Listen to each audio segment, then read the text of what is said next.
Hi, my name is Jason Hite, and I am a sculptor. I've been working in the field of sculpture professionally for about 15 years.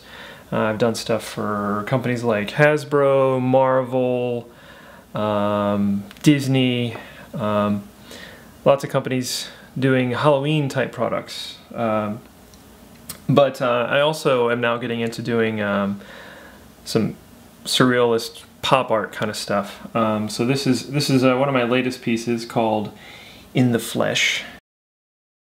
This was sculpted in a oil-based clay called Monster Makers, which I am actually, if you buy that clay, there's a bat that's on the clay, a really like kind of bat.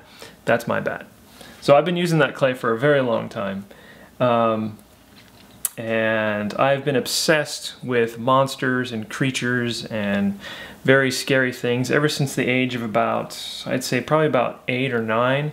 I was terrified of monsters until I started making them.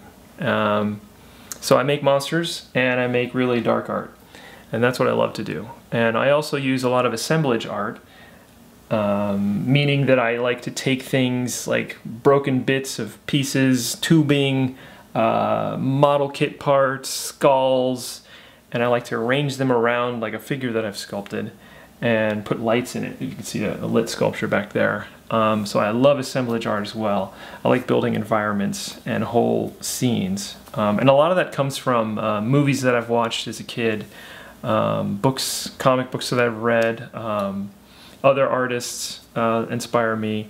And what's interesting about that is a lot of my influences I discovered at a later age were people that were influenced by H.P. Lovecraft. For instance, Alien, a huge inspiration for me, and that was written by Dan O'Bannon, who was heavily inspired and sort of borrowed from H.P. Lovecraft, and it was visually, kind of visualized through the works of H.R. Giger, who was, basically Necronomicon, So that movie alone, and there's lots of other things that have inspired me, like The Thing and all kinds of other stuff, but that movie alone was a big inspiration on me when I was probably 10 or 11.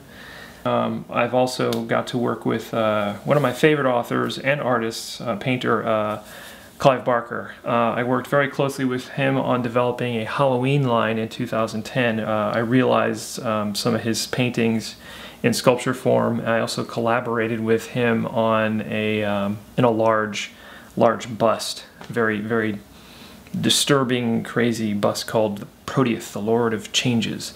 And I also got to design a couple of Cenobites, actually 4. So that was really fun. Probably one of the highlights of my Halloween career.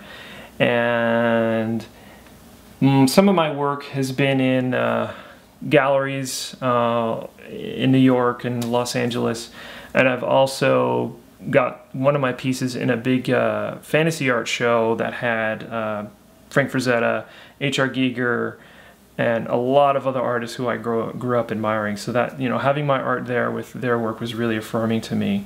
So I felt like, okay, well, I must be doing something right.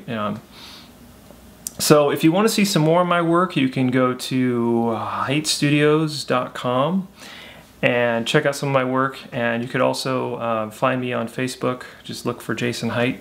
And I have a Twitter account, but I don't really tweet much. I don't know why. But anyway, so my name's Jason. So please check out my stuff.